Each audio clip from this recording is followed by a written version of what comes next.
$657. 657.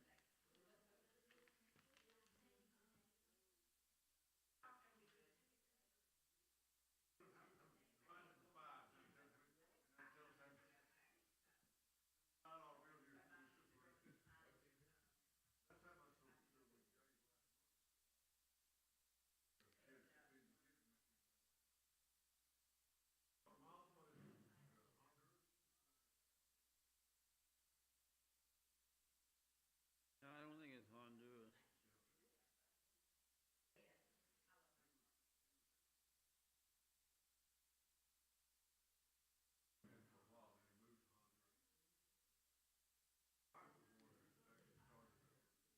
Wait, 131.4.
Costa Rica and Honduras.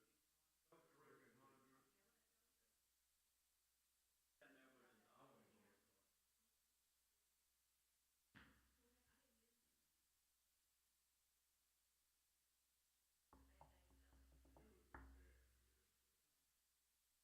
Oh.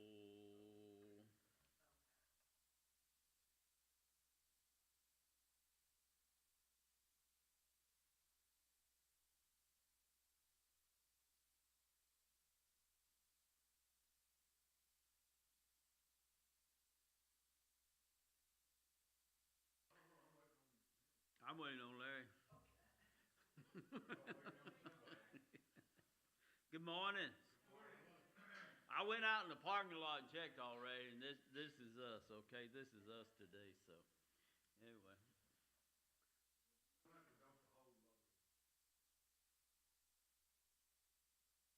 I only got one serving arm. I don't know what to say about that. Brother James, you open us in word of prayer, sir?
being out for a week like that, it just seems like, we've been gone a long, long time from I don't know why, but I know it's only been one week.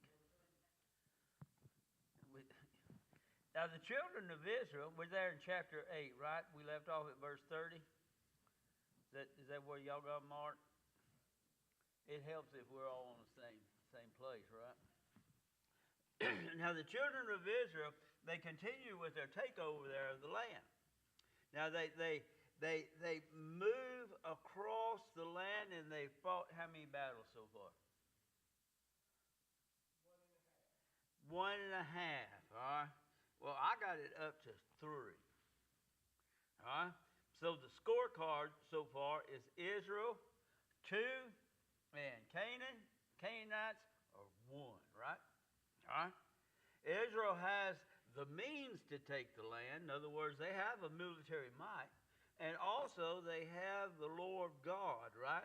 And they have his promise that this is the land that he has given them and that he is the one that's going to make sure that they are the ones that inherit it. So what caused Israel to lose?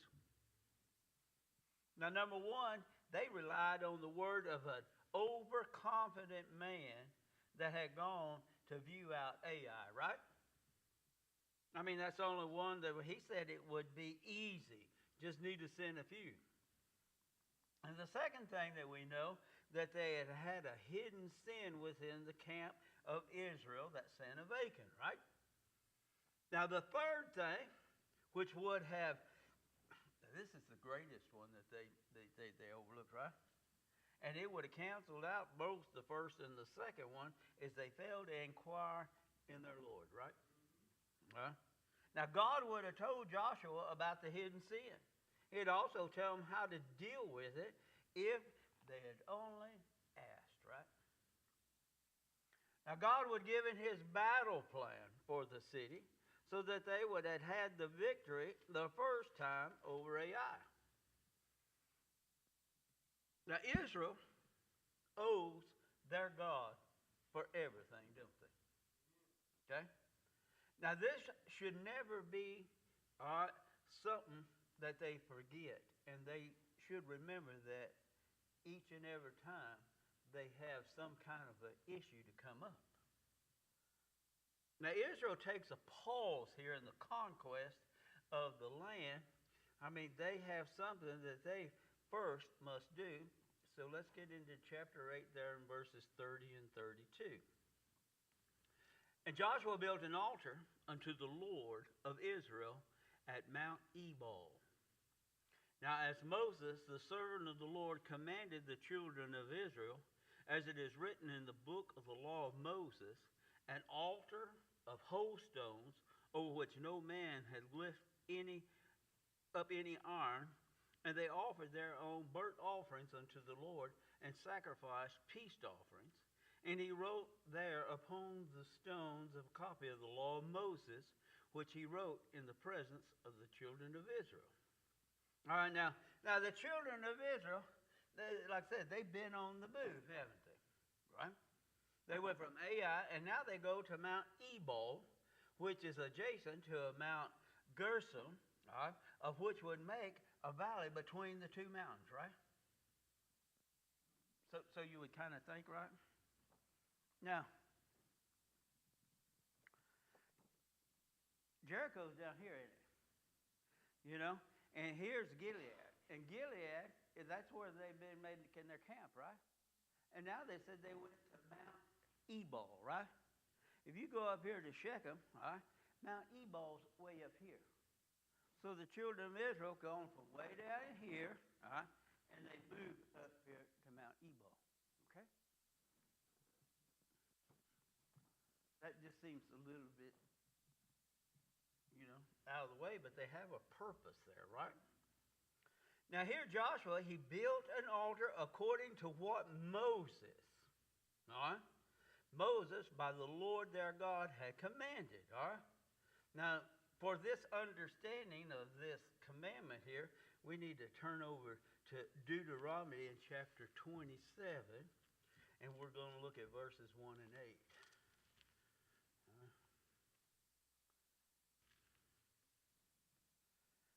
Deuteronomy 27, verses 1 and 8. And Moses, with the elders of Israel, commanded the people, saying, keep all the commandments which I command you this day. And it shall be on the day when thou shalt pass over Jordan to the land which the Lord God giveth thee, that thou shalt set thee up great stones and plaster them with plaster. Y'all know what plaster is, right? We use sheetrock nowadays, but yeah. And thou shalt write upon them all the words of this law, which thou art passed over, that thou mayest go in unto the land which the Lord thy God giveth thee, a land that floweth with the milk and honey, as the Lord God of thy fathers had promised thee. Therefore it shall be, when ye gone over Jordan, that ye shall set up these stones which I have commanded you this day in Mount Ebal, and thou shalt plaster them with plaster, and thou shalt build an altar unto the Lord thy God, an altar of stones, that thou shalt not lift any iron tool against them. Thou shalt build the altar unto the Lord thy God of whole stones, and thou shalt offer burnt offerings upon unto the Lord thy God, and thou shalt offer peace offerings, and shalt eat there and rejoice before the Lord thy God. And thou shalt write upon the stones all the words of this law very plainly. Okay? So there at Mount Ebal, they made up their altar. They set the stones in place without shaping them with any tools. Now, why would they do that? God done made them just like he liked them, right? And he said if any man put anything on, they'd just mess them up, right? And then they plastered them with plaster, all right? They made them where they could be wrote on, and then they wrote all the laws God through Moses had given to the people, and they made there their burnt offerings and their peace offerings unto the Lord. All right? All was done as Moses, all right, the servant of the Lord, had commanded the children of Israel, even before they went and crossed over that river Jordan, right? So let's look at verses 33 and 35. And I better get back.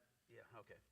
And all of Israel and their elders and officers and their judges stood on this side of the ark, on the side before the priest of the Levites that bear the ark of the covenant of the Lord, as well as the strangers, as he that was born among them, half of them over against Gershom, and half of them over against Ebal, as Moses, the servant of the Lord, had commanded before, that they should bless the people of Israel. And afterwards he read all the words of the law, the blessings and cursings according to all that is written in the book of the law.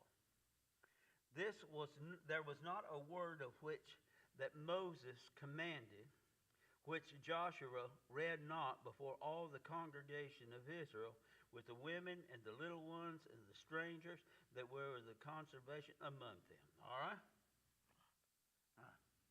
So all right? That's everybody, right? The children of Israel, they're assembled. They got their leaders, their officers, their judges, and they stood there on both sides of the Ark of the Covenant, right? This is a great big old assembly down there in the valley, all right? They have the priests that carry the Ark of the Covenant, all right? The congregations, all those that remain, even every tribe and the strangers that were with them, right? They had that great multitude that had come with them when they came out of Egypt. That they stood there, half at Mount Gershom and the other half at Ebal. And there as Moses had commanded, so that the people of Israel, so God could bless them there, right? Now the law had been written, plaster of the plaster, and they wrote it all down, and now it was to be read. Now could you imagine being there that day? It was to be read out loud, every word, and word for word. The words of the laws, and then also of the blessings and the cursing. Now in Deuteronomy in chapter 28, there are 68 verses that contains God's blessing and cursings for the children of Israel. So, Joel, turn over there.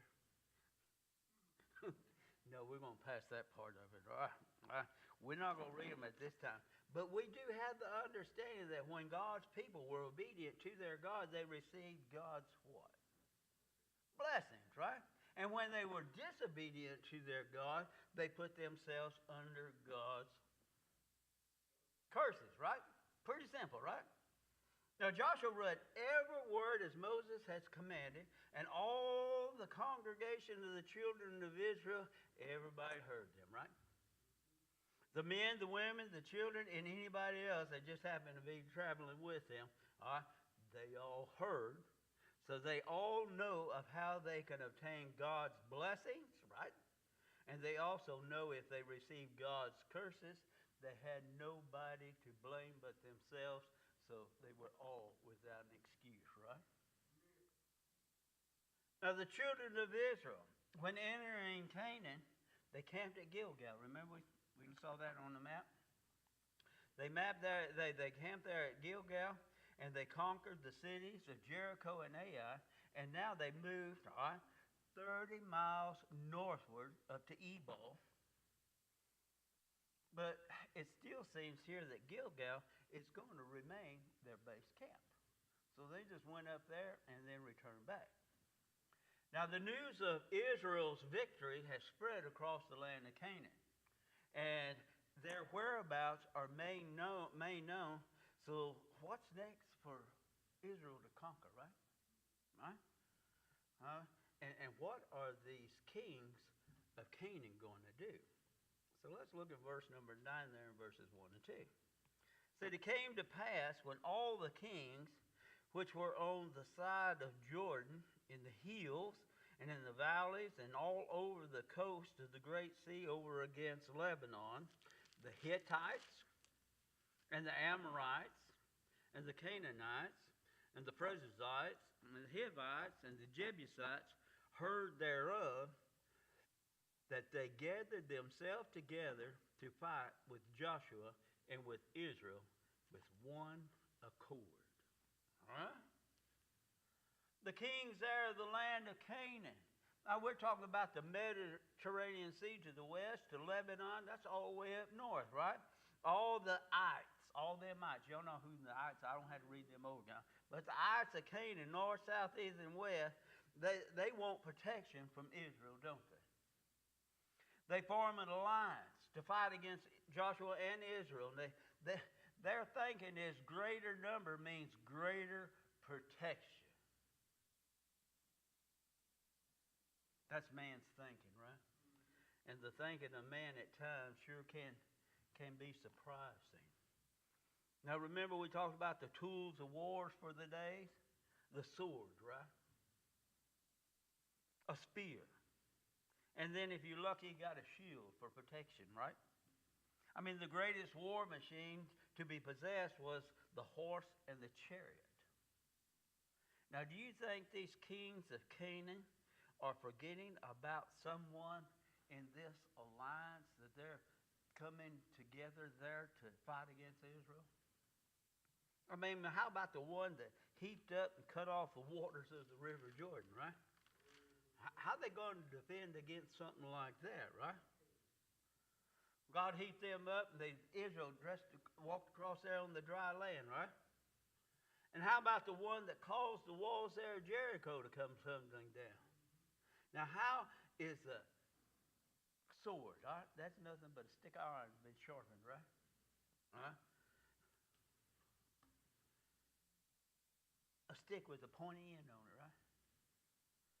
A horse dragging a wagon behind on it, right? How all is that going to defeat the Lord Almighty?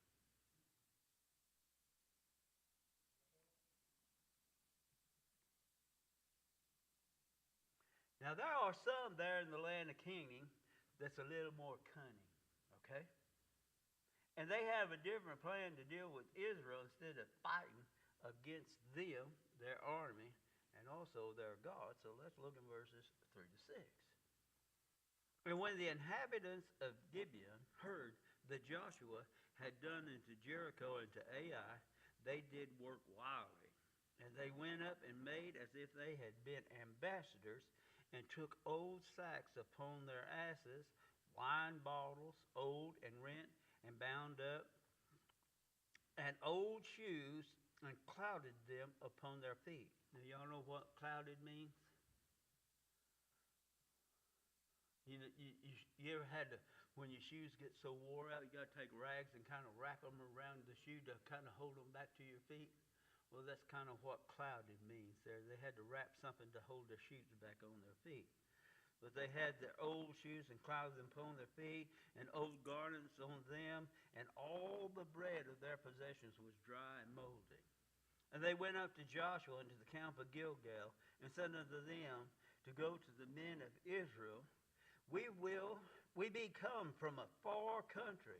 Now therefore make ye a league with us. Now Gibeon is a city located about 6 miles north of Jerusalem, and that would be about 20 miles west from Gilgal. Okay? So if we look at the map again, we said Gilgal's back here. They done moved back here to Gilgal, all right? And Ebal's up here and everything. Now if we look over here, Gibeon's right over here from there. Okay?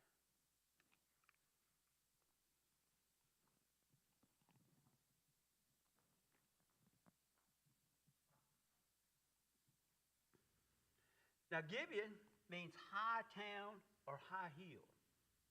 And Gibeon was built on a high mountain with an elevation of some 3,000 feet. All right? That's kind of what I found on the study. All right? And it offered a view over Jerusalem and the surrounding area. It was so much higher than everything. Now the Gibeonites were descended from both the Hivites and the Amorites, of which they were descended from Canaan, who was the son of Noah of Ham, right? So that's how they were in the land there. Now the Gibeonites had heard of Joshua's victory over Jericho and Ai. Everybody's been talking about it, right? Now they must have realized that they had no defense against Israel or their God. So they devised another plan, right, other than trying to take a military might to survive. It said they did work wildly. Right? In other words, they doing this on the sly. They were crafty about it. They would misrepresent themselves to gain favor with that of Israel. They dressed themselves up to have been on a long, long journey. Their clothing, their shoes, their donkeys, packed with worn-out sacks and old wineskins. In other words, we've heard that before. You know, you can't put new wine in old wineskins because they would burst, right? So it made it look like this wine had been in those skins a long time.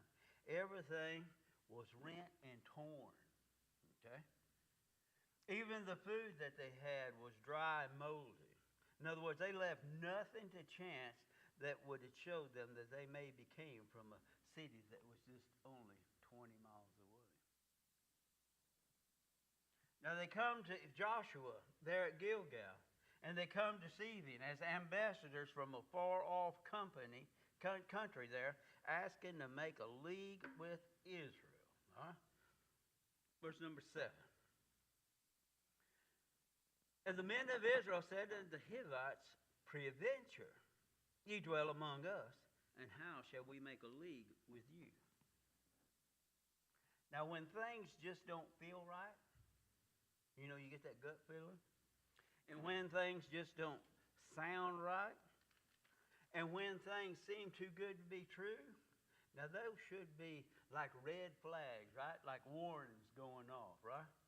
A sign of warning, and it's time to take heed and proceed with caution. Time to ask questions before taking any type of action. Now this is what Israel does, right? They ask these Hivites here, pre-adventure, all right? Perhaps or possibly you dwell among us. How is it then that we should make a league with you? I mean, God had already commanded Israel long before crossing that river Jordan that they were not to have anything to do with the inhabitants of the land of Canaan, right? Okay? No leagues, no covenants, no agreements of any kind. They were to kill them and put them to death and take whatever they had, right? But the Hivites, they got a plan and they are ready with answers here in verse number 8. And they said unto Joshua, we are thy servants, right? And Joshua said unto them, who are they and from whence come ye? Now, we are thy servants. That's like putting butter on the bread, right? They humble themselves to Joshua. They try to butter him up, try to get on his good side, but Joshua is not convinced, and Joshua continues with his questionings, like who are they and where did they come from, right? Look at verses 9 and 13, 9 to 13. And they said unto them, from a very far country thy servants are come because of the name of the Lord thy God. Now, if they's in a long, far country, what's the point of making a league with them? What's the benefit? You know? For we have heard the fame of him and all that he did in Egypt. Now, that was 40 years ago, wasn't it? And all that he did unto the two kings of the Amorites that were before Jordan, to Sihon the king of Heshbon, and to Og of the king of Bashan that was at Ashtaroth. Remember, they had already conquered everybody else on the other side of the Jordan. They possessed that land already. He says, wherefore our elders and all the inhabitants of our country spake unto us, saying, take victuals with you for the journey, and go to meet with them, and say unto them, we are your servants. Therefore now make ye a league with us. This is our bread we took hot for our provisions out of the houses, and on the day that we came forth unto you. But now behold, it is dry and is moldy. And these bottles of wine which were filled were new, and behold, they be rent, and these our garments, our shoes, are become as old by reason of a very long journey. I mean, these Gibeonites had made all their preparations to deceive, and they're ready with their answers. They come from a very far country, they say. In other words, they're not of this land of Canaan, right? They had heard of what God and the great powers and all the wonders that he had done. And they know Israel's history, don't they? You know, best thing to fight against somebody is know everything about your enemy, right? They know of their God had brought them out there of the land of Egypt, gave them the victory over the king of the Amorites. And they knew that their conquest, even before their crossing of the Jordan River. They show their proof, their moldy bread, their old wineskins, their clothes and shoes. They all show as they've been on that long, long journey, right? Their evidence and their words all match, right? They have come from such a far place because they fear the Lord God of Israel. They know it to be better to be with him than to be against him, and they want to make a league with his children. Now, all appears in place, doesn't it? All looks good, and it all sounds good. So what is Israel to do? Verses 14, 15. And the men took their victuals and asked not counsel at the mouth of the Lord. And Joshua made peace with them and made a league with them to let them live, and the prince of the congregation swore unto them. Now, when making a very important decision, it's always best to review all the information, right? Use every resource at hand to come up with the best conclusion. Because you're the one that's got to live with it, right? Now, Israel reviews the Gibeonites, their provision and their story. All is proved to be credible and all sounds believable. But Israel failed to do one simple, important thing, and they failed to inquire of the Lord their God. Now, one would figure after Achan taking of the cursed things, of their defeat of Ai, of which those 36 men had lost their lives, Israel would have learned their lesson. But none of Israel or even Joshua asked counsels of the Lord. Joshua made peace with them, entered into a league with them, and swore an oath to them that Israel would let them live. Now, what Israel has done, it doesn't really sound like a bad thing, does it? But it does go against as God had commanded them to do, right? Verses 16 and 17. And it came to pass at the end of 3 days, 3 days, right, after they had made a league with them, that they heard that they were their neighbors, and they dwelt among them. I wonder how they found out. Somebody passing through, oh, you made a league with the Gibeonites? You know they just live up the road here, right? So then the children of Israel journeyed, and they came into the cities on the 3rd day. And now their cities were the Gibeonites, or the Gibeons, and they were Kepharoth and Beeroth and Kirjath-jearim. All right? In other words, there was more cities than just the one of Gideon. There was 4 in the total there. Now, have you been told by a salesman? Everybody's bought something, right? You ever been told by a salesman, we had this deal, and it's for you, but it's only good for the day, right? If you want it, you got to take it now, or it's going to be gone, right? Now, when I hear that, I say, no, thank you, all right? And that's my red flag of warning to leave, right? Now, league's been made and oath sworn, but 3 days later, the truth was found out about those deceiving Gibeonites. The children of Israel had journeyed. They came to where the Gibeonites, all right? They come to where they live. They come to their house. Now, Israel knows for sure, right, the truth. That they do live there in the Canaan, and they have the 4 cities. Now, we talked about Gibeon, all right? That means the high hill or high town, because it was up on the high mountain. Now, Kepharoth, all right, that means village. And Beeroth means well, as in a source of water. All right? And then Kirjath-jearim, all right, that means like a city, a forest, or a city of woods.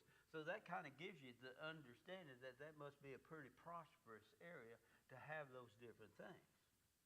Now, due to the Gibeonites' deceitfulness, all right, them lying, is Israel still obligated to keep their part of the agreement of which they had sworn an oath to oppose?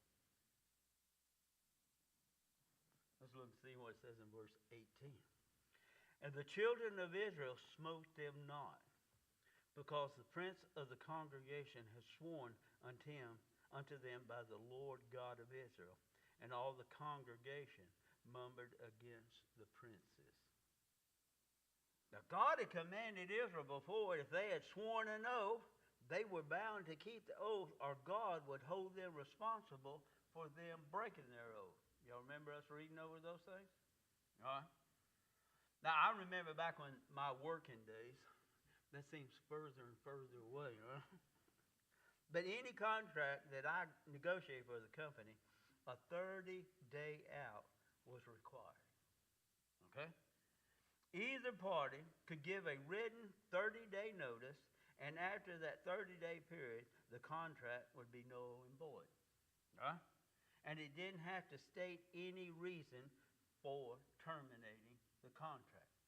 You decided you didn't want to be in it, you write a letter, send it off, and that was good. Now, Israel's leader, they didn't do that, did they? Israel couldn't attack the cities. They couldn't conquer these people. They couldn't take their lands, and they couldn't even touch their spoils.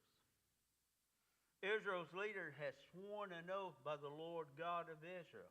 They had made the agreement, and the people of Israel were not happy about it, right? I mean, the leaders made all the decisions, and the people, they're not happy, and they murmur against their leaders. That's a good thing something like that never happens today, right? With the governments we got, right? Verses 19 to 21. But all the princes said unto the congregation, We have sworn unto them by the Lord God of Israel, now therefore we may not touch them. This we will do to them. We will even let them live, lest wrath be upon us, because the earth which we have sworn unto them. And the prince said unto them, Let them live, but let them be hewers of wood and drawers of water unto all the congregation, as the prince had promised them. Now, Israel's leaders, they pretty much got their hands tied, don't they? They put themselves in a position by simply acting on their own and not asking counsel of the mouth of the Lord. Now, what if Israel attacked, killed the people, and then took their land in possession? In other words, they would put themselves under the curse of not keeping their word, and then they would be subject to their God's wrath and his judgment, right? The people are not happy, so what are the princes here to do? They can't kill the Gibeonites, so they're going to let them live, and they're going to make slaves out of them, aren't they? Now, their suggestion is to make them hewers of wood and drawers of water for the congregation of the children of Israel. I guess they're trying to give back to the people, right? They don't have to chop no more wood. They don't have to go down to the creek with the bucket to get the water no more. You know, that'd be a lot of work. Somebody gets to do it now for them. Now, I don't know what the populations of 4 cities of the Gibeonites might have been, but it would have been a full-time job, lots of chopping of the woods and lots of the hauling the water to meet the needs there of 2 million or so children of Israel, right? Now, Joshua, he's been quiet so far, right? He gets involved here in verses 22 and 27. Said, And Joshua called for them, and he spake unto them, saying, Wherefore have you beguiled us, saying, We are very far from you, when you dwell among us? Now therefore we are cursed, and thou shalt none of you be free from being bondmen and hewers of wood and drawers of water for the house of God. And they answered Joshua and said, Because it was certainly told thy servants how the Lord thy God commanded his servants, Moses, to give to you all the land, and to destroy all the inhabitants of the land from before you, and therefore we were sore afraid for our lives because of you, and have done this thing. And now, because we are in thine hand, as it seemed good and right unto thee to do, unto us do. And so did he unto them, and delivered them out of the hand of the children of Israel, and slew them not. And Joshua made them that day hewers of wood and drawers of water for the congregation, and for the altar of the Lord, even unto this day, in the place where they should choose. All right, where you should choose. All right. So, now Joshua calls for the Gibeonites, and again questions them. This time with full knowledge, all right, of who they were. Now, who do you think should really hold the blame for the situation that Israel now in? Now, if the Gibeonites had come from a far-off country, not of the land of Canaan, as we said, why even enter into a league, an agreement with them? I mean, what benefit or reason would it have, right? Now, Joshua questions them of why they had tricked them. Now, for this, the Gibeonites, for them, it had been a life and death situation, right? They had known for this for the last 40 years that God had commanded Moses.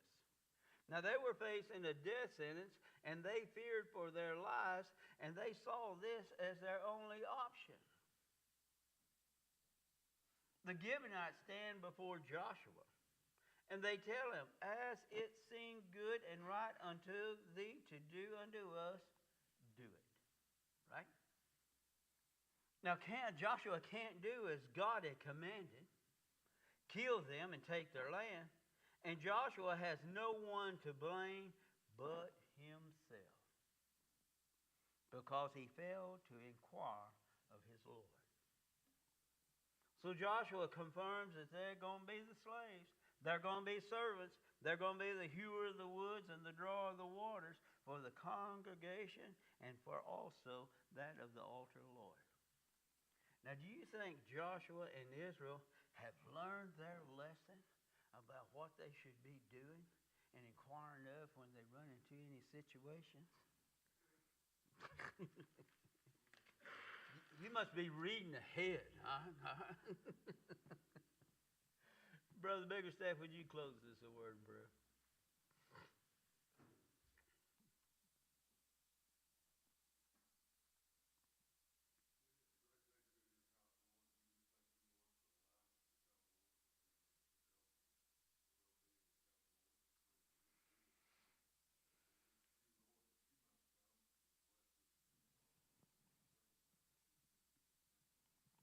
Amen. That might not have been a full load, but that's all I had.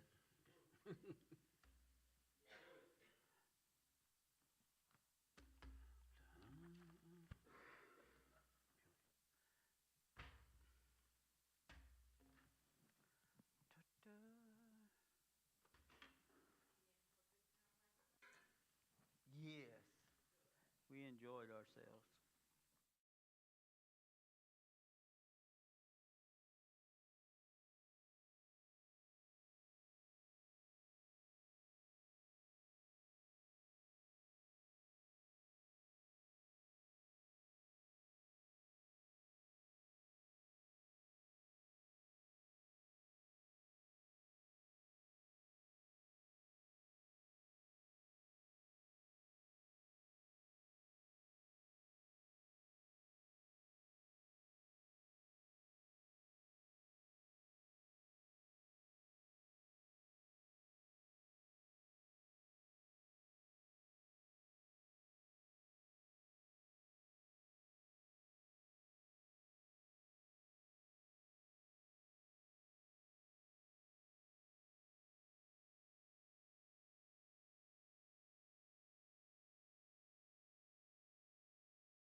Hymn number 1.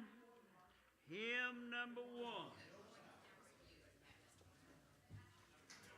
Gonna sing all 4 verses and please stand. Hymn number